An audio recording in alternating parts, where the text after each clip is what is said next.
Hey everyone, welcome back to my channel. ಇವತ್ತು ನಾನು accounting ಬಿಸ್ನೆಸ್ಗೆ help ಆಗುವಂಥ ಜರ್ನಲ್ ಎಂಟ್ರೀಸ್ ರಿಲೇಟೆಡ್ ಟಾಪಿಕನ್ನು ತೊಗೊಂಡು ಬಂದಿದ್ದೀನಿ. ಸಿಂಪಲ್ ಆಗಿ ಜರ್ನಲ್ ಎಂಟ್ರೀಸ್ನ ಯಾವ ರೀತಿಯಾಗಿ ಮಾಡೋದು ಅನ್ನೋದನ್ನು ನಾನು ಇವತ್ತು ನಿಮಗೆ ಹೇಳ್ಕೊಡ್ತಾ ಇದ್ದೀನಿ. ಅಂದರೆ ಜರ್ನಲ್ ಅಂದರೆ ಏನು, ಹಾಗೆಯೇ ಡೆಬಿಟ್ ಕ್ರೆಡಿಟ್ ಅಂದರೆ ಏನು, ಡೆಬಿಟನ್ನು ಯಾವಾಗ ಮಾಡಬೇಕು, ಕ್ರೆಡಿಟನ್ನು ಯಾವಾಗ ಮಾಡಬೇಕು, ಇದೆಲ್ಲ ರೂಲ್ಸ್ ಅಪ್ಲೈ ಮಾಡೋದು ಹೇಗೆ ಅನ್ನೋದನ್ನು ನಾನಿವತ್ತು ಹೇಳ್ಕೊಡ್ತೀನಿ. ಅದೇ ರೀತಿಯಾಗಿ ಒಂದಿಷ್ಟು ಪಾಯಿಂಟ್ಸ್ಗಳನ್ನು ತೊಗೊಂಡು ಬಂದಿದ್ದೀನಿ. ಇಲ್ಲಿ ಟೈಪ್ಸ್ ಆಫ್ ಅಕೌಂಟನ್ನು ನೆನ್ಪಿಟ್ಕೊಳ್ಳೋದಕ್ಕೆ ಈಸಿ ಮೆಥಡನ್ನು ತೊಗೊಂಡು ಬಂದಿದ್ದೀನಿ. ರೂಲ್ಸ್ ಕೂಡ ನೀವು ಈಸಿಯಾಗಿ ನೆನ್ಪಿಟ್ಕೊಳ್ಬೋದು. ಅದೇ ರೀತಿಯಾಗಿ ಆ ಕೆಟಗರೀಸ್ಗಳಲ್ಲಿ ಯಾವ್ಯಾವ ಅಕೌಂಟ್ ಬರುತ್ತೆ ಅನ್ನೋದನ್ನು ನೆನ್ಪಿಟ್ಕೊಳ್ಳೋದಕ್ಕೆ ಒಂದು ಈಸಿ ವೇನ ನಿಮಗೆ ಹೇಳ್ಕೊಡ್ತಾ ಇದ್ದೀನಿ. ಈ ವಿಡಿಯೋನ ಪೂರ್ತಿಯಾಗಿ ನೋಡಿ ಇನ್ಫಾರ್ಮೇಷನ್ಗಳನ್ನು ಸರಿಯಾಗಿ ತಿಳ್ಕೊಳ್ಳಿ. PU ಅಕೌಂಟೆನ್ಸಿ ಮೇಲೆ ಆಲ್ರೆಡಿ ನಾನು ವಿಡಿಯೋಗಳನ್ನು ಅಪ್ಲೋಡ್ ಮಾಡ್ತಿದ್ದೀನಿ. ನೀವು ಅದನ್ನೆಲ್ಲ ನೋಡ್ತಾ ಇಲ್ಲ ಅಂದರೆ ದಯವಿಟ್ಟು ನಮ್ಮ ಚಾನಲ್ಗೆ ಸಬ್ಸ್ಕ್ರೈಬ್ ಆಗಿ ವಿಡಿಯೋಗಳನ್ನು ನೋಡಿ ಅಕೌಂಟ್ಸನ್ನು ಈಸಿಯಾಗಿ ಕಲಿಯೋದಕ್ಕೆ ಮರಿಬೇಡಿ. ಸೊ ತಡ ಮಾಡ್ದೇ ಇವತ್ತಿನ ಸೆಷನನ್ನು ಸ್ಟಾರ್ಟ್ ಮಾಡೋಣ. ನಾನಿಲ್ಲಿ ಸಿಂಪಲ್ ಆಗಿರೋ ಒಂದಷ್ಟು ಜರ್ನಲ್ ಎಂಟ್ರೀಸನ್ನು ತಗೊಂಡು ಬಂದಿದ್ದೀನಿ. ಹಾಗೆ ಇಲ್ಲಿ ಜರ್ನಲ್ ಫಾರ್ಮ್ಯಾಟ್ ಕೂಡ ಇದೆ. ಜರ್ನಲ್ ಫಾರ್ಮ್ಯಾಟ್ ನಿಮಗೆ ಈಗಲೇ ಗೊತ್ತಿರುತ್ತೆ ಜರ್ನಲ್ ಫಾರ್ಮ್ಯಾಟ್ ಹೇಗಿರುತ್ತೆ ಅಂತ ಹೇಳಿ. ನಾನು ಇಲ್ಲಿ ಪ್ರತಿಯೊಂದು ಟ್ರಾನ್ಸಾಕ್ಷನ್ಗಳಿಗೆ ಎಂಟ್ರಿಯನ್ನು ಹಾಕಿ ನಿಮಗೆ ತೋರಿಸ್ತೀನಿ. ಯಾವ ಸಿಸ್ಟಮ್ ಪ್ರಕಾರ ಎಂಟ್ರೀಸನ್ನು ಯಾವ ಸಿಸ್ಟಮ್ ಪ್ರಕಾರ ಹಾಕ್ತೀವಿ, ಡಬಲ್ ಎಂಟ್ರಿ ಸಿಸ್ಟಮ್ ಪ್ರಕಾರ. ಇಲ್ಲಿ ಡಬಲ್ ಎಂಟ್ರಿ ಸಿಸ್ಟಮ್ ಅಂದರೆ ಏನು, ಟ್ರಾನ್ಸಾಕ್ಷನ್ನಲ್ಲಿರುವಂಥ ಎರಡು ಆಸ್ಪೆಕ್ಟ್ಗಳನ್ನು ರೆಕಾರ್ಡ್ ಮಾಡ್ತೀವಿ. ಎರಡು ಆಸ್ಪೆಕ್ಟ್ಗಳಂದರೆ ಏನು, ಒಂದು ಬಂದಿರೋದು, ಇನ್ನೊಂದು ಹೋಗಿರೋದು. ನಾವೊಂದು ನೋಟ್ಸನ್ನು ತೊಗೋತೀವಿ ಅಂದರೆ ನೋಟ್ಸ್ ನಮಗೆ ಬಂದಿದ್ದರೆ ನಾವು ಏನು ಕೊಡ್ತೀವಿ, ಈಕ್ವಲ್ ಆಗಿರುವಂಥ ದುಡ್ಡನ್ನು ಅದಕ್ಕೆ ಕೊಡ್ತೀವಿ. ಮೀನ್ಸ್ ಈಕ್ವಲ್ ಆಗಿರುವಂಥ ಎರಡು ಬೆನಿಫಿಟ್ಗಳಲ್ಲಿ ಎಕ್ಸ್ಚೇಂಜ್ ಆಗಿವೆ. ಅದಕ್ಕೆ ನಾವು ಟ್ರಾನ್ಸಾಕ್ಷನ್ ಅಂತ ಕರಿತೀವಿ. ಒಂದು ಮನಿ ಇನ್ವಾಲ್ವ್ ಆಗಿದೆ, ಇನ್ನೊಂದು ನೋಟ್ಸ್ ಇನ್ವಾಲ್ವ್ ಆಗಿದೆ. Note coming in to the business and cash is going out of the business. So ಇದನ್ನ ಎರಡು ಆಸ್ಪೆಕ್ಟ್ಗಳನ್ನು ಬಿಸ್ನೆಸ್ಸು ರೆಕಾರ್ಡ್ ಮಾಡುತ್ತೆ, ಸಿಸ್ಟಮ್ಯಾಟಿಕ್ ಆಗಿ ರೆಕಾರ್ಡ್ ಮಾಡುತ್ತೆ. ಅಂದರೆ ಇಲ್ಲಿ ಡೆಬಿಟ್ ಕ್ರೆಡಿಟನ್ನು ಇನ್ವಾಲ್ವ್ ಆಗಿ ರೆಕಾರ್ಡ್ ಮಾಡುತ್ತೆ. ಹಾಗಾದರೆ ಡೆಬಿಟ್ ಕ್ರೆಡಿಟ್ ಅಂದರೆ ಏನು, ಡೆಬಿಟ್ ಅಂದರೆ ರಿಸೀವಿಂಗ್ ಆಸ್ಪೆಕ್ಟ್. ಸೊ ಈಗ ನೋಟ್ಸ್ ಬಂದಿದೆ ಅಲ್ವಾ, ಆ ನೋಟ್ಸ್ ಅಕೌಂಟ್ ಅಂತ ನಾವು ಏನು ಕರಿತೀವಿ, ಬೆನಿಫಿಟ್ಗೆ ಅಕೌಂಟ್ ಅಂತ ಕರಿತೀವಿ. ಪ್ರತಿಯೊಂದು ಬೆನಿಫಿಟ್ಟು ಏನೇನು ಇನ್ವಾಲ್ವ್ ಆಗಿರುತ್ತೆ ನಾವು ಅಕೌಂಟ್ ಅಂತ ಕರಿತೀವಿ. ಸೊ ನೋಟ್ಸ್ ಅಕೌಂಟನ್ನು ಬಂದಿದೆ ಅಲ್ವಾ, ಡೆಬಿಟ್ ಅಂತ ಹೇಳ್ತೀವಿ. ಹೋಗಿರುವಂಥ ಆಸ್ಪೆಕ್ಟ್ ಗಿವನ್ ಆಸ್ಪೆಕ್ಟ್ ಅಂದರೆ ದುಡ್ಡು ಹೋಗಿದೆ ಅಲ್ವಾ, ಸೊ ಕ್ಯಾಶ್ ಅಕೌಂಟ್ಗೆ ಕ್ರೆಡಿಟ್ ಅಂತ ಕರಿತೀವಿ. ಸೊ ಜರ್ನಲ್ ಎಂಟ್ರೀಸನ್ನು ಹೇಗೆ ಹಾಕಬೇಕು, notes account debit to cash account, ಈ ರೀತಿಯಾಗಿ ಮೊದಲು debit entry, next credit entry, ಈ ರೀತಿಯಾಗಿ ಬಿಸ್ನೆಸ್ಸು ರೆಕಾರ್ಡ್ ಮಾಡ್ತಾ ಹೋಗುತ್ತೆ. ಸಿಸ್ಟಮ್ಯಾಟಿಕ್ಕಾಗಿ ಈ ರೀತಿಯಾಗಿ ರೆಕಾರ್ಡ್ ಮಾಡುವಂಥ ವಿಧಾನಕ್ಕೆ ಜರ್ನಲೈಸಿಂಗ್ ಅಂತ ಹೆಸರು. ಈ ರೀತಿಯಾಗಿ ಟ್ರಾನ್ಸಾಕ್ಷನ್ಗಳನ್ನು ಮೊದಲನೇ ಬಾರಿಗೆ ಪ್ರೈಮ್ ಬುಕ್ಸ್ ಆಫ್ ಎಂಟ್ರಿ ಅಥವಾ ಒರಿಜಿನಲ್ ಬುಕ್ಕಲ್ಲಿ ಎಂಟ್ರಿ ಮಾಡ್ತೀವಲ್ವಾ, ಆ ಒಂದು ಬುಕ್ಕಿನ ಹೆಸರು ಜರ್ನಲ್. ಟ್ರಾನ್ಸಾಕ್ಷನನ್ನು ಡಬಲ್ ಎಂಟ್ರಿ ಸಿಸ್ಟಮಲ್ಲಿ ಸಿಸ್ಟಮ್ಯಾಟಿಕ್ ಆಗಿ ರೆಕಾರ್ಡ್ ಮಾಡುವಂಥ ಬುಕ್ಗೆ ಜರ್ನಲ್ ಅಂತ ಹೆಸರು. ಪ್ರತಿಯೊಂದು ಟ್ರಾನ್ಸಾಕ್ಷನ್ಗಳನ್ನು ಬಿಸ್ನೆಸ್ಸು ಏನು ರೆಕಾರ್ಡ್ ಮಾಡ್ತಾ ಹೋಗುತ್ತಲ್ವಾ ಆ ಒಂದು ಬುಕ್ಕಲ್ಲಿ, ಆ ಪ್ರತಿಯೊಂದು ರೆಕಾರ್ಡ್ಗೆ ನಾವು ಜರ್ನಲ್ ಎಂಟ್ರೀಸ್ ಅಂತ ಕರಿತೀವಿ. ಸೊ ಪ್ರತಿಯೊಂದು ಜರ್ನಲ್ ಎಂಟ್ರಿಲಿ ಒಂದು ಡೆಬಿಟ್ ಎಂಟ್ರಿ, ಇನ್ನೊಂದು ಕ್ರೆಡಿಟ್ ಎಂಟ್ರಿ ಇದ್ದೇ ಇರುತ್ತೆ. ಅಂದರೆ ಒಂದು ಟ್ರಾನ್ಸಾಕ್ಷನಲ್ಲಿ ಇರುವಂಥ ಎರಡು ಆಸ್ಪೆಕ್ಟು, ಡೆಬಿಟು ಮತ್ತು ಕ್ರೆಡಿಟ್, ಬಂದಿದ್ದು ಹೋಗಿದ್ದು, ಇವೆರಡು ಆಸ್ಪೆಕ್ಟ್ಗಳನ್ನು ಬಿಸ್ನೆಸ್ಸು ರೆಕಾರ್ಡ್ ಮಾಡ್ತಾ ಹೋಗುತ್ತೆ. ಇದು ಜರ್ನಲ್ ಇನ್ ಬೇಸಿಕ್. ಇನ್ನು ಟ್ರಾನ್ಸಾಕ್ಷನ್ ಅಂದರೆ ಏನು, ಡೆಬಿಟ್ ಅಂದರೆ ಏನು, ಕ್ರೆಡಿಟ್ ಅಂದರೆ ಏನು, ಹಾಗೆಯೇ ಟೈಪ್ಸ್ ಆಫ್ ಅಕೌಂಟ್ಸ್ ಯಾವ್ಯಾವುದು, ಅಕೌಂಟ್ಸ್ಗಳನ್ನು ಹೇಗೆ ಕೆಟಗರೀಸ್ ಮಾಡಿದ್ದಾರೆ, ಅದಕ್ಕೆ ಅಪ್ಲೈ ಆಗುವಂಥ ರೂಲ್ಸ್ಗಳು ಯಾವ್ಯಾವುದು.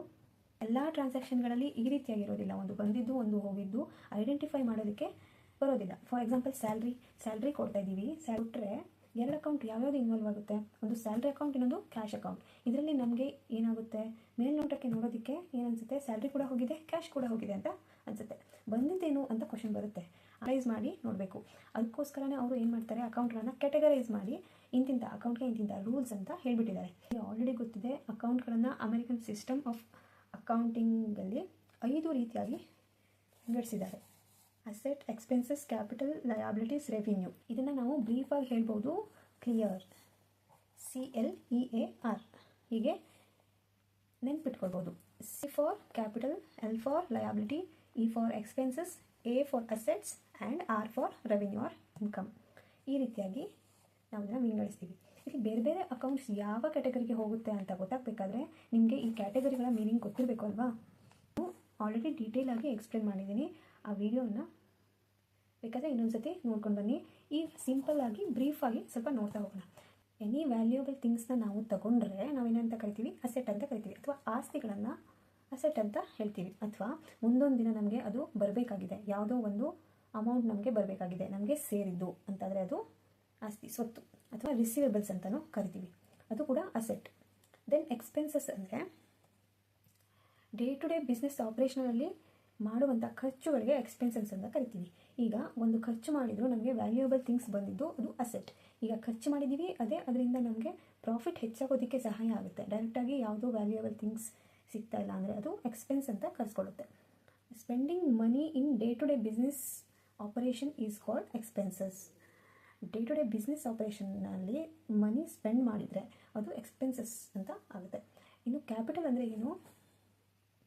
ಓನರ್ ರಿಲೇಟೆಡ್ ಎಲ್ಲ ಒಂದು ಐಟಮ್ಸ್ ಏನು ಬರುತ್ತೆ ಅದು ಕ್ಯಾಪಿಟಲ್. ಅಂದರೆ amount to be payable to owner ಇದನ್ನು ಪ್ರೆಸೆಂಟ್ ಮಾಡುತ್ತೆ ಕ್ಯಾಪಿಟಲ್ ಅನ್ನೋದು. ಕ್ಯಾಪಿಟಲ್ ಅಂದರೆ ಕನ್ನಡದಲ್ಲಿ ಬಂಡವಾಳ ಅಂತ ಅರ್ಥ. ಅಂದರೆ anything contributed by the owner of the business is called capital. ಬಿಸ್ನೆಸ್ಗೆ ಓನರು ಏನೇ ಕಾಂಟ್ರಿಬ್ಯೂಟ್ ಮಾಡ್ತಾರೋ ಕ್ಯಾಪಿಟಲ್ ಅಂತ ಅನ್ಸ್ಕೊಳ್ಳುತ್ತೆ. ನಿಮಗೆ ಗೊತ್ತಿದೆಯಾ, ಅಕೌಂಟಿಂಗ್ ಪ್ರಕಾರ owners are separate and business is separate. Business ಓನರನ್ನು ಮಿಕ್ಸ್ ಮಾಡೋ ಹಾಗಿಲ್ಲ. ಹಾಗಾಗಿ ಓನರು ಬಿಸ್ನೆಸ್ಗೆ ಏನನ್ನು ಕೊಟ್ಟರು ಅದು ಕ್ಯಾಪಿಟಲ್ ಅಂತ ಕರೆಸ್ಕೊಳ್ಳುತ್ತೆ. ಅದನ್ನು ಬಿಸ್ನೆಸ್ಸು ಅವನಿಗೆ ಕ್ಲೋಸ್ ಮಾಡೋ ಟೈಮಲ್ಲಿ ವಾಪಸ್ ಕೊಡಬೇಕಾಗುತ್ತೆ. ಹಾಗಾಗಿ ನಾನು ಇಲ್ಲಿ ಏನಂತ ಕರಿತಿದ್ದೀನಿ, amount to be payable to owner. ಅವನಿಂದ ರಿಸೀವ್ ಮಾಡಿದೆ, ಆದರೆ ಮುಂದೊಂದು ದಿನ ಅದನ್ನು ಪೇ ಮಾಡಬೇಕು ಅಂದರೆ ಅದು ಕ್ಯಾಪಿಟಲ್ ಆಗಿರುತ್ತೆ. ಈ ರೀತಿಯಾಗಿ ಇನ್ನು ಒಂದು ಬರುತ್ತೆ ಡ್ರಾಯಿಂಗ್ಸ್ ಅಂದರೆ ಪರ್ಸ್ನಲ್ ಯೂಸಿಗೋಸ್ಕರ ವಿತ್ಡ್ರಾ ಮಾಡಿಕೊಂಡ್ರೆ, ಬಿಸ್ನೆಸ್ನಿಂದ ಓನರು ಹಣವನ್ನು ವಿತ್ಡ್ರಾ ಮಾಡಿಕೊಂಡ್ರೆ ಪರ್ಸ್ನಲ್ ಯೂಸ್ಗೆ ಅದು ಡ್ರಾಯಿಂಗ್ ಅಂತ ಕರೆಸ್ಕೊಳುತ್ತೆ. ಅದು ಅವನ ಕ್ಯಾಪಿಟಲ್ ಅಮೌಂಟನ್ನು ರೆಡ್ಯೂಸ್ ಮಾಡ್ತಾ ಹೋಗುತ್ತೆ, ಡಿಕ್ರೀಸ್ ಮಾಡ್ತಾ ಹೋಗುತ್ತೆ. ಅದು ಕೂಡ ಕ್ಯಾಪಿಟಲ್ ಅನ್ನೋ ಒಂದು ಕ್ಯಾಟಗರೈಸ್ ಆಗುತ್ತೆ. ಡ್ರಾಯಿಂಗ್ ಅಕೌಂಟ್ ಕೂಡ ಕ್ಯಾಪಿಟಲ್ ಕ್ಯಾಟಗರಿಯಲ್ಲಿ ಬರುತ್ತೆ. ಅಂದರೆ ಓನರ್ ರಿಲೇಟೆಡ್ ಥಿಂಗ್ಸನ್ನು ನಾವು ಕ್ಯಾಪಿಟಲ್ನಲ್ಲಿ ತಗೊಳ್ತೀವಿ. ಇನ್ನು ನೆಕ್ಸ್ಟ್ ಅಂದರೆ ಲಯಾಬಿಲಿಟೀಸ್ ಅಂದರೆ ಜವಾಬ್ದಾರಿ. ಈಗ ಅಮೌಂಟನ್ನು ರಿಸೀವ್ ಮಾಡ್ತೀವಿ, ಬಟ್ ಆ ಅಮೌಂಟನ್ನು ಮುಂದೊಂದು ದಿನ ವಾಪಸ್ ಕೊಡೋ ಜವಾಬ್ದಾರಿ ಬಿಸ್ನೆಸ್ಸಿಗೆ ಇದ್ದರೆ ಅದು ಲಯಾಬಿಲಿಟಿ. ಫಾರ್ ಎಕ್ಸಾಂಪಲ್ ಲೋನನ್ನು ನಾವು ತಗೊಳ್ಳೋದು, ಅದನ್ನು ಮುಂದೊಂದು ದಿನ ವಾಪಸ್ ಕೊಡಬೇಕು. ಯಾರಿಗೆ ಕೊಡಬೇಕು? ಔಟ್ಸೈಡರ್ಸ್ಗೆ, not for owners.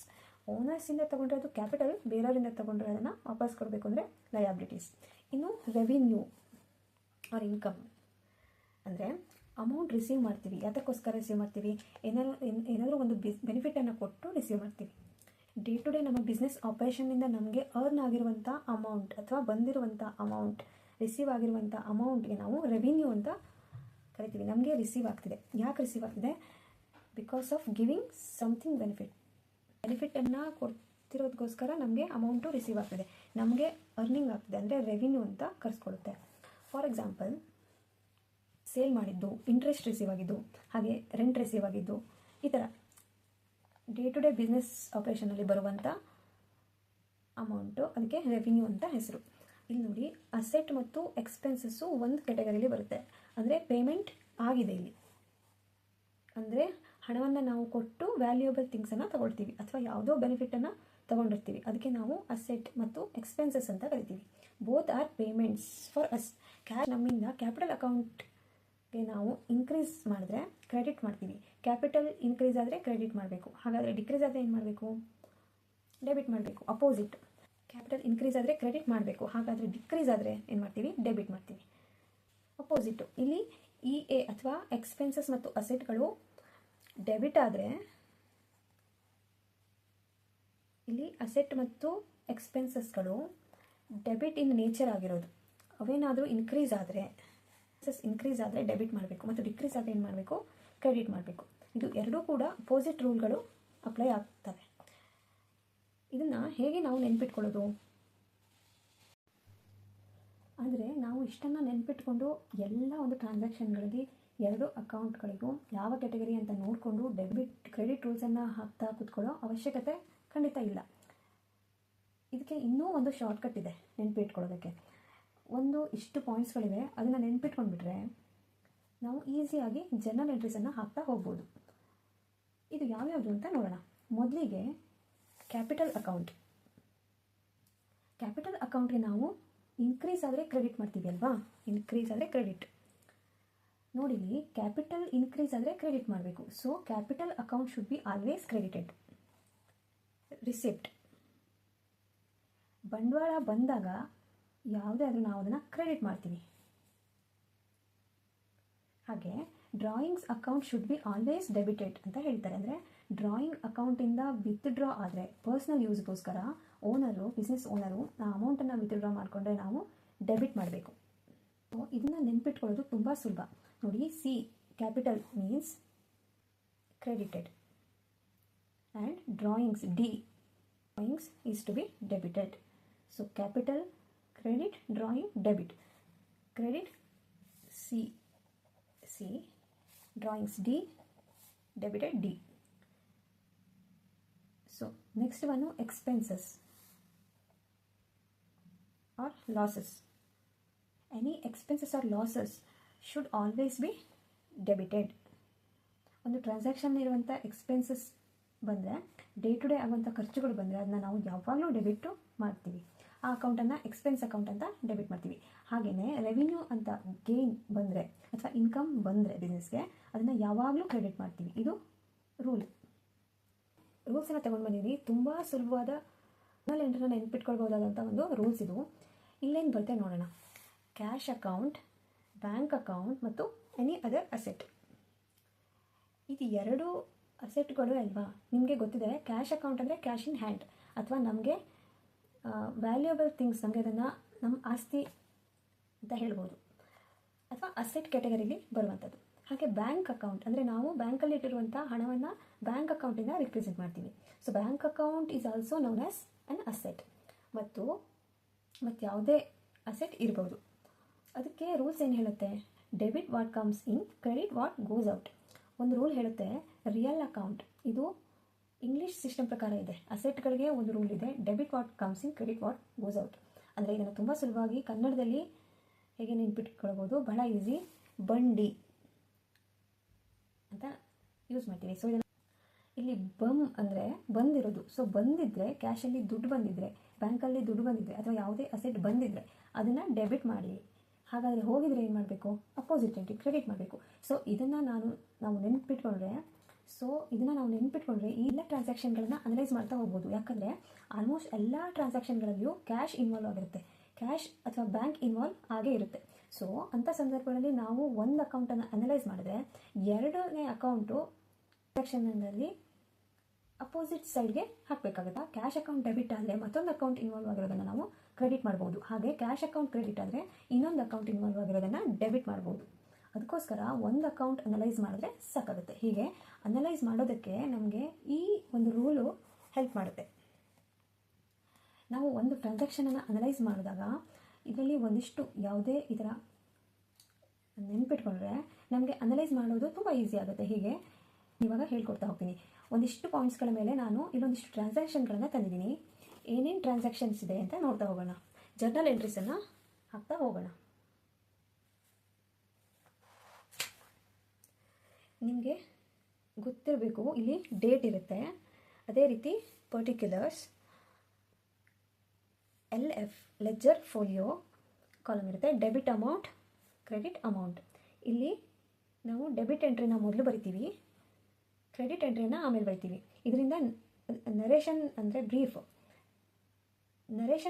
Brief explanation of the transactions, ಅದನ್ನು ನಾವು ಕೆಳಗಡೆ ಬ್ರ್ಯಾಕೆಟಲ್ಲಿ ಬರಿತೀವಿ.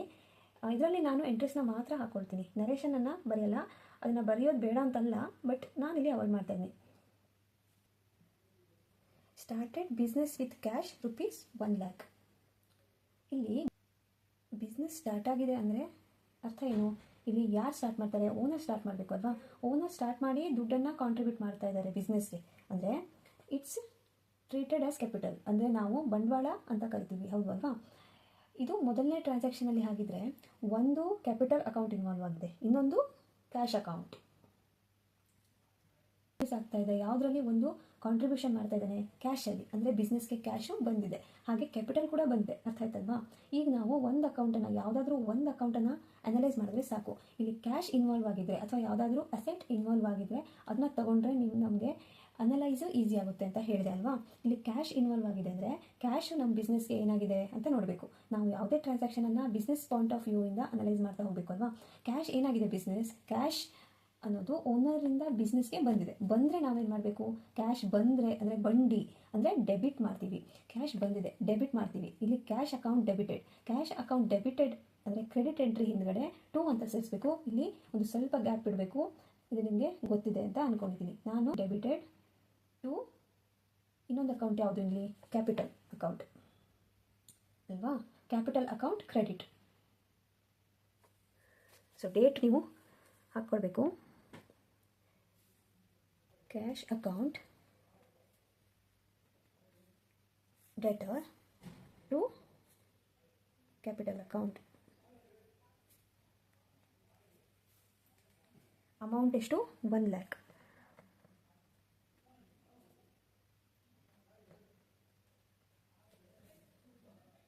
ಹೀಗೆ ಡೆಬಿಟ್ ಎಂಟ್ರಿ ಮುಂದ್ಗಡೆ ಡೆಟರ್ ಅಂತ ಬರಿಬೇಕು. ಕ್ರೆಡಿಟ್ ಎಂಟ್ರಿ ಹಿಂದ್ಗಡೆ ಕ್ರೆಡಿಟ್ ಅಂತ ಬರೆಯಲ್ಲ, ಬದಲಾಗಿ ಹಿಂದ್ಗಡೆ ಟು ಅಂತ ಬರೆದ್ರೆ ಅದು ಕ್ರೆಡಿಟ್ ಎಂಟ್ರಿ ಅಂತ ಅರ್ಥ. ಒಂದು ಜರ್ನಲ್ ಬುಕ್ಕಲ್ಲಿ ಡೆಬಿಟ್ ಎಂಟ್ರಿಯನ್ನು ನಾವು ಸ್ಟಾರ್ಟಿಂಗಿಂದ ತಗೊಂಡ್ರೆ ಕ್ರೆಡಿಟ್ ಎಂಟ್ರಿ ಬರೆಯುವಾಗ ಸ್ವಲ್ಪ ಗ್ಯಾಪ್ ಬಿಟ್ಟು ತಗೊಳ್ಬೇಕು. ಬಿಕಾಸ್ ಇಲ್ಲಿ ಕೆಳಗಡೆ ನಾವು ಈ ಒಂದು ಎಂಟ್ರಿಯ ನರೇಷನ್ ಬರಿತೀವಿ.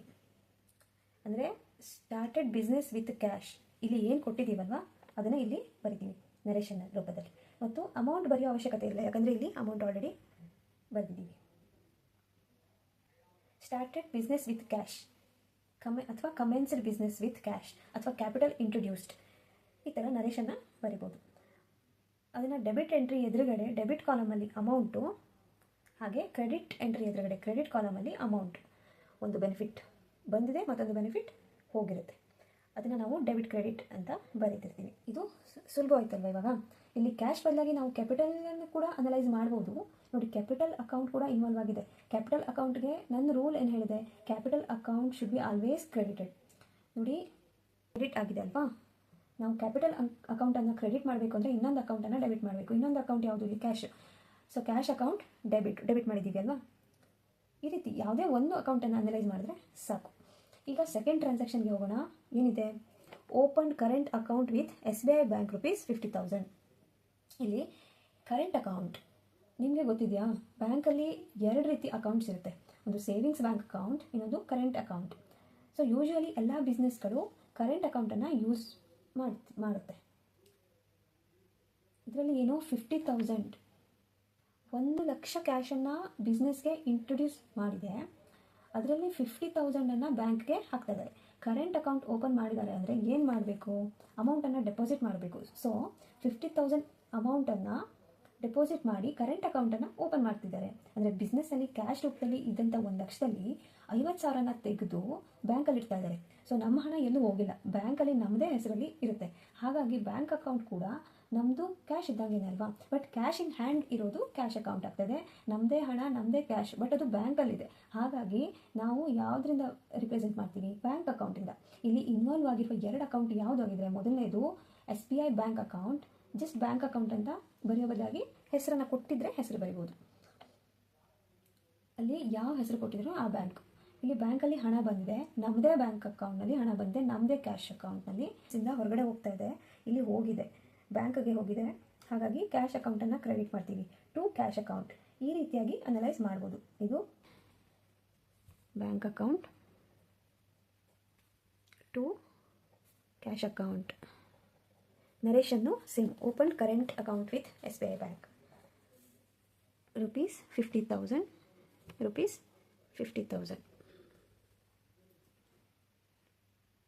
ಇಲ್ಲಿ ಪ್ರತಿಯೊಂದು ಎಂಟ್ರಿಯಲ್ಲಿ debit total credit total equal ಆಗಿ ಇರಬೇಕು. ಹಾಗೆ ಬಂದರೆ ನೀವು ಮಾಡಿರೋ ಪ್ರಾಬ್ಲಮ್ಸು ಸರಿಯಾಗಿದೆ ಅಂತ ಅರ್ಥ. ಇಲ್ಲಿ ಕೂಡ ನಾನು ಅದನ್ನು ಅವಾಯ್ಡ್ ಮಾಡ್ತಿದ್ದೀನಿ, ನೀವು ಅದನ್ನು ನೆನ್ಪಿಟ್ಕೊಂಡು ಬರಿಬೇಕಾಗುತ್ತೆ. ಇನ್ನು ಥರ್ಡ್ ಟ್ರಾನ್ಸಾಕ್ಷನ್ಗೆ ಹೋಗೋಣ. ಥರ್ಡ್ ಟ್ರಾನ್ಸಾಕ್ಷನ್ ಎಲ್ಲಿದೆ ನೋಡಿ. Withdrawn from bank for office use ₹2,000. Office ಯೂಸ್ಗೋಸ್ಕರ ಅಂದರೆ ಬಿಸ್ನೆಸ್ ಪರ್ಪಸ್ಗೆ ವಿತ್ಡ್ರಾ ಮಾಡ್ತಾ ಇದೆ. ಅಂದರೆ ನಮ್ಮ ಹಣ, ನಮ್ಮದೇ ಹಣ ಬ್ಯಾಂಕಲ್ಲಿದ್ದು ಕ್ಯಾಶ್ ರೂಪಕ್ಕೆ ಬಂದಿದೆ. ಅಂದರೆ ಬ್ಯಾಂಕಲ್ಲಿ ಇದ್ದಿದ್ದನ್ನು ಆಫೀಸ್ ಯೂಸ್ಗೆ ವಿತ್ಡ್ರಾ ಮಾಡಿದ್ದಾರೆ. ಹಾಗಾಗಿ ಕ್ಯಾಶ್ ಅಕೌಂಟನ್ನು ಡೆಬಿಟ್ ಮಾಡ್ತೀವಿ. ಕ್ಯಾಶ್ ಅಕೌಂಟ್ ಡೆಬಿಟ್ ಟು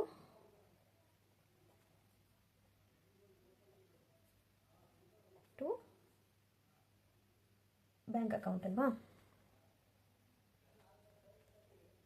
ಎಷ್ಟು? 2,000. Transaction withdrawn or drew for personal use ₹5,000. So ಇಲ್ಲಿ ಪರ್ಸ್ನಲ್ ಯೂಸ್ ಅಂತ ಬಂದರೆ ಅಥವಾ ಡೊಮೆಸ್ಟಿಕ್ ಯೂಸ್ ಅಂತ ಬಂದರೆ ಹೌಸ್ ಹೋಲ್ಡ್ ಪರ್ಸ್ನಲ್ ಯೂಸ್ ಅಂತಲೂ ಕರಿತೀವಿ. ಇದು 3 ಒಂದೇ. ಅಂದರೆ ಅರ್ಥ ಏನು, ಪರ್ಸ್ನಲ್ ಯೂಸ್ಗೋಸ್ಕರ. ಯಾರು ಪರ್ಸ್ನಲ್ ಯೂಸ್ಗೆ ಡ್ರಾ ಮಾಡ್ಕೋತಾ ಇದ್ದಾರೆ, ಯಾರು ಬಿಸ್ನೆಸ್ಸನ್ನು ನಡೆಸ್ತಾರೆ, ಓನರ್ ಅಲ್ವಾ, ಅಲ್ಲಿ ಪರ್ಸ್ನಲ್ ಯೂಸ್ಗೆ ಯಾರು ತಗೊಳ್ತಿದ್ದಾರೆ, ಓನರ್ ತಗೊಳ್ತಿದ್ದಾನೆ. ಸೊ ಯಾವಾಗ ಪರ್ಸ್ನಲ್ ಯೂಸ್ ಅಂತ ಒಂದು ಕ್ವೆಶನ್ ಬರುತ್ತೋ ಅದು ಯಾವ ಅಕೌಂಟಲ್ಲಿ ಇನ್ವಾಲ್ವ್ ಆಗಿರುತ್ತೆ, ಡ್ರಾಯಿಂಗ್ ಅಕೌಂಟಲ್ಲಿ ಇನ್ವಾಲ್ವ್ ಆಗಿರುತ್ತೆ. ಸೊ ಡ್ರಾಯಿಂಗ್ ಅಕೌಂಟ್ ಯಾವಾಗಲೂ ಏನಾಗುತ್ತೆ, ರೂಲ್ಸ್ ಏನು ಹೇಳುತ್ತೆ, so drawing account should be always debited. D means D for debit. So drawing ಅಕೌಂಟನ್ನು ನಾವು ಡೆಬಿಟ್ ಮಾಡಬೇಕು. ಹಾಗಿದ್ರೆ ಇಲ್ಲಿ ಇನ್ವಾಲ್ವ್ ಆಗಿರುವಂಥ ಇನ್ನೊಂದು ಅಕೌಂಟ್ ಯಾವುದು, ಇಲ್ಲಿ ಏನು ಕೊಟ್ಟಿದ್ದಾರೆ, ವಿತ್ಡ್ರಾನ್ ಫಾರ್ ಪರ್ಸ್ನಲ್ ಯೂಸ್ ಅಷ್ಟೇ ಕೊಟ್ಟಿದ್ದಾರೆ. ಇದನ್ನು ವಿತ್ಡ್ರಾ ಮಾಡಿದ್ದು ಬ್ಯಾಂಕಿಂದ ಅಂತ ಇಲ್ಲ ತಾನೆ, ಅಂದರೆ ಬ್ಯಾಂಕಿಂದ ವಿತ್ಡ್ರಾ ಆಗಿದೆ ಅಂತ ಕೊಟ್ಟಿದ್ದಾರೆ. ಆಗ ಅದು ಬ್ಯಾಂಕ್ ಅಕೌಂಟ್ ಇನ್ವಾಲ್ವ್ ಆಗಿತ್ತು ಇಲ್ಲಿ. ಆದರೆ ಇಲ್ಲಿ ಏನೂ ಕೊಟ್ಟಿಲ್ಲ, ಜಸ್ಟ್ ವಿತ್ಡ್ರಾನ್ ಆಗಿದೆ. ನಮ್ಮದೇ ಒಂದು ಆಫೀಸಲ್ಲಿ ಇದ್ದಂಥ ಕ್ಯಾಶ್ ರೂಪದಲ್ಲಿ ಇದ್ದಂಥ ಹಣವನ್ನು ನಾವು ಪರ್ಸ್ನಲ್ ಯೂಸ್ಗೆ ತಗೊಂಡು ಹೋಗ್ತಾ ಇದ್ವು. ಹಾಗಾಗಿ ಇಲ್ಲಿ ಇನ್ವಾಲ್ವ್ ಆಗಿರುವಂಥ ಇನ್ನೊಂದು ಅಕೌಂಟ್ ಯಾವುದು, ಇಲ್ಲಿ ಏನು ಕೊಟ್ಟಿದ್ದಾರೆ, ವಿತ್ಡ್ರಾನ್ ಫಾರ್ ಪರ್ಸ್ನಲ್ ಯೂಸು ಅಂತಿದೆ, ಅಥವಾ ಡ್ರಾ ಫಾರ್ ಪರ್ಸ್ನಲ್ ಯೂಸು ಅಷ್ಟೇ ಕೊಟ್ಟಿದ್ದಾರೆ. ಇದನ್ನ ನಾವು ವಿತ್ಡ್ರಾ ಮಾಡಿದ್ದು ಬ್ಯಾಂಕಿಂದ ಅಂತ ಏನಾದರೂ ಇದೆಯಾ, ಇಲ್ಲ ತಾನೆ. ಅಂದರೆ ಬ್ಯಾಂಕಿಂದ ವಿತ್ಡ್ರಾನ್ ಆಗಿದೆ ಅಂತ ಕೊಟ್ಟಿದ್ರೆ ಆಗ ಅದು ಬ್ಯಾಂಕ್ ಅಕೌಂಟ್ ಇನ್ವಾಲ್ವ್ ಆಗ್ತಾಯಿತ್ತು, ನಮ್ಮ ಬ್ಯಾಂಕ್ ಅಕೌಂಟಲ್ಲಿ ಹಣ ಕಡಿಮೆ ಆಗಿರ್ತಿತ್ತು. ಆದರೆ ಇಲ್ಲಿ ಏನೂ ಕೊಟ್ಟಿಲ್ಲ, ಜಸ್ಟ್ ವಿತ್ಡ್ರಾನ್ ಆಗಿದೆ. ನಮ್ಮದೇ ಒಂದು ಆಫೀಸಲ್ಲಿ ಇದ್ದಂಥ ಕ್ಯಾಶ್ ರೂಪದಲ್ಲಿ ಇದ್ದಂಥ ಹಣವನ್ನು ನಾವು ಪರ್ಸ್ನಲ್ ಯೂಸ್ಗೆ ತಗೊಂಡು ಹೋಗ್ತಾ ಇದ್ದೀವಿ. ಅಥವಾ ನೆಕ್ಸ್ಟ್ ಟ್ರಾನ್ಸಾಕ್ಷನನ್ನು ನೋಡೋಣ. ಇನ್ವಾಲ್ವ್ ಆಗಿರುವಂಥ ಒಂದು ಅಕೌಂಟ್ ಯಾವುದಾಗಿರುತ್ತೆ, drawings account debit to bank account ಎಷ್ಟು, 5000. ಡ್ರಾಯಿಂಗ್ಸ್ ಅಕೌಂಟ್ ರಿಟರ್ ಟು ಕ್ಯಾಶ್ ಅಕೌಂಟ್ ಎಷ್ಟು, 5000. Okay. Withdrawn for personal use 5000 narration. Okay. ಇನ್ನು next transaction, paid for domestic expenses like son's college fees, life insurance premium, personal tour expenses, etc. Domestic ಅಂದರೆ ಕೂಡ personal use ಅಂತ ಅರ್ಥ, house hold personal ಅಂತ ಅರ್ಥ. ಅವರ ಒಂದು ಪರ್ಸ್ನಲ್ ಎಕ್ಸ್ಪೆನ್ಸಸ್ ಅಂತ ಮಾಡಿದ್ದಾರೆ. ಓನರ್ಸ್ ಏನಿದಾರಲ್ಲ ಅವರು ಬಿಸ್ನೆಸ್ಸನ್ನು ಹಣವನ್ನು ಪರ್ಸ್ನಲ್ ಯೂಸ್ಗೋಸ್ಕರ ಬಳಸ್ಕೊಂಡ್ರೆ, ಯಾವುದೇ ಪರ್ಸ್ನಲ್ ಎಕ್ಸ್ಪೆನ್ಸಸ್ಸನ್ನು ಪೇ ಮಾಡಲಿಕ್ಕೆ ಬಿಸ್ನೆಸ್ ಹಣವನ್ನು ಉಪಯೋಗಿಸ್ಕೊಂಡ್ರೆ ಅದನ್ನು ಕೂಡ ಡ್ರಾಯಿಂಗ್ಸ್ ಅಂತಲೇ ಟ್ರೀಟ್ ಮಾಡಬೇಕು.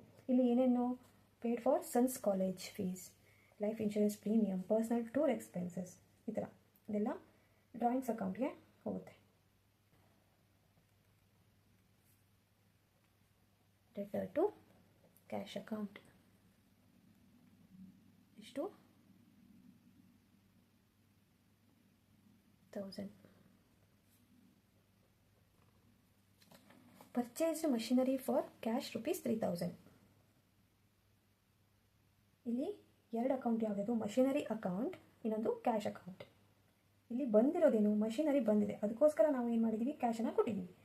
ಮಷಿನರಿ ಬಂದಿದೆ ಅಂದಮೇಲೆ ಕ್ಯಾಶನ್ನು ಕೊಡಬೇಕು ಅಂತ ಅರ್ಥ ಅಲ್ವಾ. ಹಾಗಾಗಿ ಮಷಿನರಿ ಬಂದಿದೆ, ಕ್ಯಾಶು ಹೋಗಿದೆ. ನಮಗೆ ರೂಲ್ ಏನು ಹೇಳುತ್ತೆ, ಬಂದಿರೋದನ್ನು ಡೆಬಿಟ್ ಮಾಡ್ತೀವಿ. ಅಂದರೆ ಮಷಿನರಿ ಬಂದಿದೆ, ಯಾವ ಅಕೌಂಟನ್ನು ಡೆಬಿಟ್ ಮಾಡ್ತೀವಿ, ಆಗಿದ್ರೆ machinery account debit to cash account, amount 3000. ಈ ರೀತಿಯಾಗಿ ನಾವು ಎಂಟ್ರಿಯನ್ನು ಹಾಕ್ಕೋಬೋದು. ಇನ್ನು ನೆಕ್ಸ್ಟ್ ಟ್ರಾನ್ಸಾಕ್ಷನ್, ಪೇಯ್ಡ್ ರೆಂಟ್ ₹20,000. ಇಲ್ಲಿ ಇನ್ವಾಲ್ವ್ ಆಗಿರೋ ಎರಡು ಅಕೌಂಟ್ಗಳು ಯಾವ್ಯಾವುದು, ಪೇಯ್ಡ್ ಅಂತ ಬಂದ ತಕ್ಷಣ ಅಲ್ಲಿ ಯಾವ ಅಕೌಂಟ್ ಇನ್ವಾಲ್ವ್ ಆಗಬೇಕು, ಕ್ಯಾಶ್ ಅಕೌಂಟು. ಅಂದರೆ ಏನನ್ನು ಪೇ ಮಾಡ್ತೀವಿ, ಯಾವುದನ್ನು ಪೇ ಮಾಡ್ತೀವಿ, ಯಾವುದರಲ್ಲಿ ಪೇ ಮಾಡ್ತೀವಿ, ಕ್ಯಾಶಲ್ಲಿ ಅಲ್ವಾ. ಹಾಗಾಗಿ ಒಂದು ಕ್ಯಾಶ್ ಅಕೌಂಟ್, ಇನ್ನೊಂದು ಯಾವುದನ್ನು ಪೇ ಮಾಡ್ತೀವಿ ಅನ್ನೋದನ್ನು ಅಕೌಂಟನ್ನು ತಗೋಬೇಕು. ಅಂದರೆ ಎಕ್ಸ್ಪೆನ್ಸಸ್ ಆಗಿದ್ರಲ್ಲಿ ಡೇ ಟು ಡೇ ಬಿಸ್ನೆಸ್ಸಲ್ಲಿ ನಾವು ಪೇ ಮಾಡ್ತಾ ಇದ್ದೀವಿ. ಇದು ರೆಂಟ್ ಪೇ ಆಗಿದೆ. ನೋಡಿ, ಇಲ್ಲಿ ಏನೊಂದು ಪೇಮೆಂಟ್, ಯಾವುದಾದ್ರೂ ಒಂದು ಪೇಮೆಂಟ್ ಮಾಡಿ ನಮಗದು ವ್ಯಾಲ್ಯೂಬಲ್ ಥಿಂಗ್ಸ್ ಬಂದರೆ ಅದು ಅಸೆಟ್ ಆಗುತ್ತೆ. ಆದರೆ ಇಲ್ಲಿ ರೆಂಟ್ ಅನ್ನೋದು ಅಸೆಟ್ ಅಲ್ಲ. ಯಾಕಲ್ಲ, ಬಿಕಾಸ್ ರೆಂಟ್ ಅನ್ನೋದು ಎಕ್ಸ್ಪೆನ್ಸಸ್. ನಮಗೆ ಏನೋ ಒಂದು ಬೆನಿಫಿಟ್ ಬಂದಿದ್ದಕ್ಕೋಸ್ಕರ ನಾವು ರೆಂಟ್ ಪೇ ಮಾಡ್ತಾ ಇದ್ದೀವಿ. ನಾವು ನಮ್ಮ ಬಿಲ್ಡಿಂಗನ್ನು ಯೂಸ್ ಮಾಡ್ಕೊಳ್ತಾ ಇದ್ದೀವಿ, ಅದಕ್ಕೋಸ್ಕರ ರೆಂಟನ್ನು ಪೇ ಮಾಡ್ತೀವಿ. ಹಾಗಾಗಿ rent is on expenses for us. Rent ಅಕೌಂಟನ್ನು ತಗೊಳ್ತೀವಿ ನಾವಿಲ್ಲಿ. ಹಾಗೆ ಕ್ಯಾಶ್ ಅಕೌಂಟನ್ನು ತಗೊಳ್ತೀವಿ. ಯಾವುದೇ ಒಂದು ಎಕ್ಸ್ಪೆನ್ಸಸ್ಸು ಬಂದಾಗ ಇನ್ನೊಂದು ಅಕೌಂಟ್ ಯಾವುದಾಗಿರುತ್ತೆ, ಕ್ಯಾಶ್ ಅಕೌಂಟ್ ಆಗಿರುತ್ತೆ ಅಥವಾ ಬ್ಯಾಂಕ್ ಅಕೌಂಟ್ ಆಗಿರುತ್ತೆ. ಕ್ಯಾಶ್ ಅಥವಾ ಬ್ಯಾಂಕು, ಚೆಕ್ಕಲ್ಲಿ ಪೇ ಆದರೆ ಅದು ಬ್ಯಾಂಕ್ ಅಕೌಂಟ್ ಇನ್ವಾಲ್ವ್ ಆಗುತ್ತೆ. ಸೊ ಪೇಯ್ಡ್ ಅಂತ ಕೊಟ್ಟಿದ್ದರೆ ಅದು ಕ್ಯಾಶ್ ಅಕೌಂಟು ಇನ್ವಾಲ್ವ್ ಆಗಿದೆ ಅಂತ ತಿಳ್ಕೊಳ್ಬೇಕು. ಇಲ್ಲಿ ನಮಗೆ ರೂಲ್ ಏನು ಹೇಳುತ್ತೆ, ಎಕ್ಸ್ಪೆನ್ಸಸ್ ಅಥವಾ loss should be always debited ಅಂತ ಹೇಳುತ್ತೆ ಅಲ್ವಾ. ಎಕ್ಸ್ಪೆನ್ಸ್ ಅಥವಾ ಲಾಸನ್ನು ನಾವು ಡೆಬಿಟ್ ಮಾಡಬೇಕಂತೆ. Rent paid debit to cash. ಎಷ್ಟು? 20,000.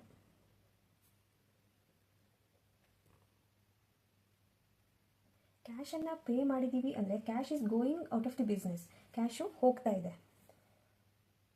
ರೂಲ್ ಏನು ಹೇಳುತ್ತೆ, ಬಂದರೆ ಡೆಬಿಟ್ ಮಾಡಿ cash or bank or any other asset. ಬಂದರೆ ಡೆಬಿಟ್ ಮಾಡಿ ಬಂಡಿ ಮತ್ತು ಹೋದರೆ ಕ್ರೆಡಿಟ್ ಮಾಡ್ತೀವಿ. ಹಾಗಾಗಿ ಕ್ಯಾಶು ಕ್ರೆಡಿಟ್ ಆಗುತ್ತೆ ಯಾವುದೇ ಎಕ್ಸ್ಪೆನ್ಸಸ್ ಆದಾಗ, ಅಥವಾ ಎಕ್ಸ್ಪೆನ್ಸಸ್ ಅಕೌಂಟನ್ನು ಡೆಬಿಟ್ ಮಾಡಬೇಕು. ಇಲ್ಲಿ ಕ್ರೆಡಿಟ್ ಆಗುತ್ತೆ ಯಾವುದು ಎಕ್ಸ್ಪೆನ್ಸಸ್ ಆದರೆ, ಅಥವಾ ಎಕ್ಸ್ಪೆನ್ಸಸ್ ಅಕೌಂಟನ್ನು ಡೆಬಿಟ್ ಮಾಡಬೇಕು. ಇಲ್ಲಿ ರೆಂಟ್ ಅಕೌಂಟನ್ನು ಡೆಬಿಟ್ ಮಾಡ್ತೀವಿ. ರೆಂಟ್ ಅಕೌಂಟ್ನ ಸುಮ್ಮನೆ ಬರೆಯೋ ಬದಲು ರೆಂಟ್ ಪೇಯ್ಡ್ ಅಂತ ಬರೀಬೇಕು. ಯಾಕೆ ಪೇಯ್ಡ್ ಅಂತ ಬರೀಬೇಕು? ಬಿಕಾಸ್ ರೆಂಟ್ ಅನ್ನೋದು ಕೇವಲ ಪೇ ಆಗುತ್ತೆ ಅಂತ ಅಲ್ಲ, ಒಂದೊಂದು ಸತಿ ರಿಸೀವ್ ಆಗುತ್ತೆ. ನಮ್ಮ ಬಿಲ್ಡಿಂಗನ್ನು ಬಾಡಿಗೆಗೆ ಬೇರೆಯವ್ರಿಗೆ ನಾವು ಕೊಟ್ಟರೆ ನಮಗೆ ರಿಸೀವ್ ಆಗುತ್ತೆ. ನಾವು ಬೇರೆಯವರ ಬಿಲ್ಡಿಂಗನ್ನು ಬಾಡಿಗೆಗೆ ತಗೊಂಡ್ರೆ ರೆಂಟು ನಾವು ಪೇ ಮಾಡಬೇಕು. ಹಾಗಾಗಿ ಅದೆರಡು ಬೇರೆ ಬೇರೆ ಐಟಮ್ ಆಗಿರೋದ್ರಿಂದ ರೆಂಟ್ ಪೇಯ್ಡ್ ಅಂತ ಮೆನ್ಷನ್ ಮಾಡಿದ್ರೆ ಅದು ಕರೆಕ್ಟಾಗಿರುತ್ತೆ.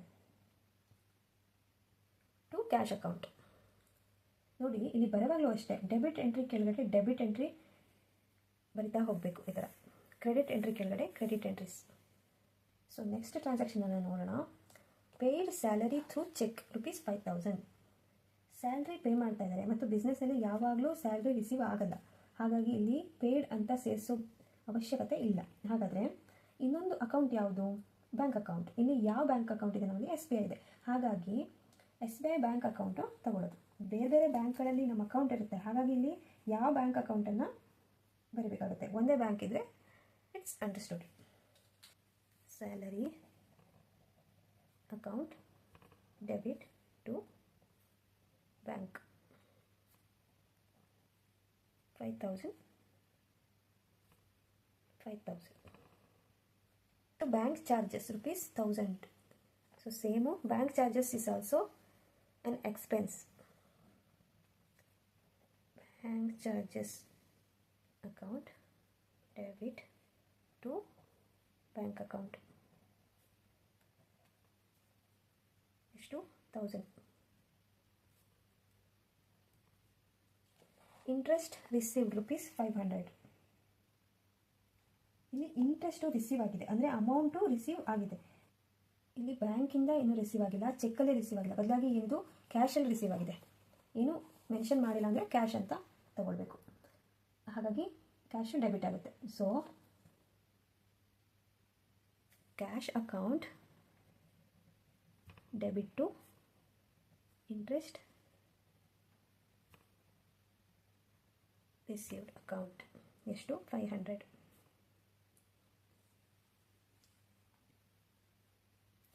ಮತ್ತು next one commission received ₹1,500. Again commission ಕೂಡ ಪ್ರತಿ ಸತಿ ಬಿಸ್ನೆಸ್ಸಿಂದ ಪೇನು ಮಾಡ್ತೀವಿ, ಕೆಲವೊಂದು ಸತಿ ರಿಸೀವು ಮಾಡ್ತೀವಿ. ಹಾಗಾಗಿ ಇಲ್ಲಿ ಸ್ಪೆಸಿಫಿಕ್ ಆಗಿ ಬರೀಬೇಕು ಕಮಿಷನ್ ರಿಸೀವ್ಡ್ ಅಕೌಂಟನ್ನು. ಹಾಗಾಗಿ ಸ್ಪೆಸಿಫಿಕ್ ಆಗಿ ಬರೀಬೇಕು. ಇದಾದರೆ ಅದು ಇನ್ಕಮ್ ನಮಗೆ. ಹಾಗಾಗಿ ಕಮಿಷನ್ ರಿಸೀವ್ಡ್ ಅಕೌಂಟನ್ನು ನಾವು ಕ್ರೆಡಿಟ್ ಮಾಡ್ತೀವಿ. ರೂಲ್ಸ್ ಏನಿರುತ್ತೆ, ಇನ್ಕಮ್ಸ್ ಕ್ರೆಡಿಟ್ ಮಾಡಬೇಕು ಅಂತ ಹೇಳುತ್ತೆ. ಮತ್ತು ಇನ್ನೊಂದು ಅಕೌಂಟ್ ಯಾವುದು? Obviously it is cash account. ಯಾಕೆ ರಿಸೀವ್ ಆಗಿದೆ? ಯಾವುದನ್ನು ರಿಸೀವ್ ಆಗಿದೆ? Obviously through cash. Cash account debit to cash account ಇಲ್ಲಿ ಬಂದಿದೆ, ಡೆಬಿಟ್ ಮಾಡಬೇಕು. ಕಮಿಷನ್ ಅಕೌಂಟ್ ರಿಸೀವ್ಡ್, ಇದು entry. Cash account debit to commission received account. ಎಷ್ಟು? 1,500.